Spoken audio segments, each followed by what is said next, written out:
রাজনৈতিক চর্চা থেকে দূরে থাকতে খোলা মনে এক টুকরো বসন্ত উৎসবে মাতলেন মহিলারা। লোকসভা ভোটের আবহে রঙের উৎসবে মাতলেন সীমান্ত শহর বসিরহাটের মহিলারা। দেশ জুড়ে ইতিমধ্যে লোকসভা ভোটের দামামা বেজে গিয়েছে। রঙের দোকানগুলিতে চাহিদাও বেড়েছে সবুজ, লাল ও গেরুয়া আবিরের। আর এই লোকসভা ভোটের আবহে রঙের উৎসবে মাতলেন বসিরহাটের মহিলারা।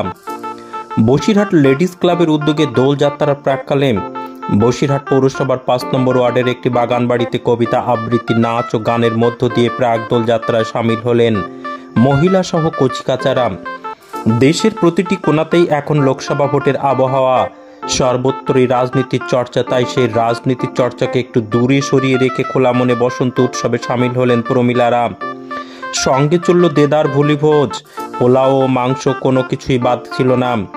অন্যতম উদ্যোক্তা অমৃতা পাঠক বলেন, সারা দেশ জুড়ে রাজনৈতিক চর্চায় ব্যস্ত সমস্ত শ্রেণীর মানুষ। তাই সেই সমস্ত আলোচনাকে দূরে সরিয়ে রেখে রঙের উৎসবে মেতে মনকে সতেজ করার জন্য আমাদের এই অভিনব উদ্যোগ। এমএস নিউজ বাংলা চ্যানেলের পরবর্তী খবর সবার আগে পেতে ইউটিউবে চ্যানেলটি সাবস্ক্রাইব করুন, ফেসবুক পেজ ফলো করুন, ফলো বাটন ক্লিক করুন, সেই সঙ্গে এই খবরটি ফেসবুকে প্রচুর পরিমাণে শেয়ার করুন।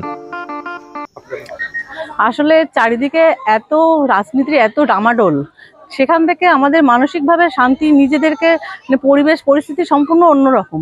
সেইখান থেকে আমাদেরকে একটা সুস্থ সামাজিক একটা পরিবেশের মধ্যে আনার জন্য আমাদের এই সাংস্কৃতিক অনুষ্ঠানের আয়োজন এবং এই আমাদের এই ladies club, Basirhat ladies club খুব সুন্দরভাবে এই অনুষ্ঠানটা পরিচালনা করেছে।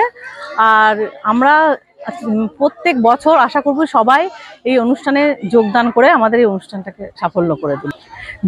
ভীষণ মনে শান্তি পাচ্ছি, অন্য একরকম জায়গা থেকে এই যে পরিবেশটা, এর যে কি মানসিক আনন্দ, এটা বলে বোঝানো যায় না। আমার নাম বিশাখা সোম।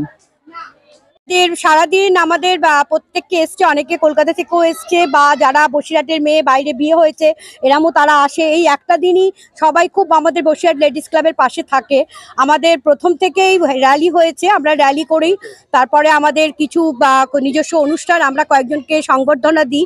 আজকের এই বাড়িতে এই বাগান বাড়িটি যার, তার ওয়াইফ মিসেস সুতাপা ব্যানার্জি, তাকে এবং অনিতা ব্যানার্জি যে আমাদেরকে সাথে খুব ওতপ্রোতভাবে জড়িত, এদেরকে আমরা সংবর্ধিত করেছি। এছাড়া আমাদের কিছু আজকের আমাদের সব থেকে বড়, আমাদের আজকে সেক্রেটারি নির্বাচন হয়েছে এবং অ্যাসিস্ট্যান্ট সেক্রেটারি, তারাও আমার সাথেই আছে, বিশাখা। আর এটাও আমরা কর্মকাণ্ডের মধ্যেই ছিল। এছাড়া বাচ্চাদের নিয়ে একটু রঙে মাতবো আমরা, তার আগে একটা সাংস্কৃতিক অনুষ্ঠান আমরা করছি।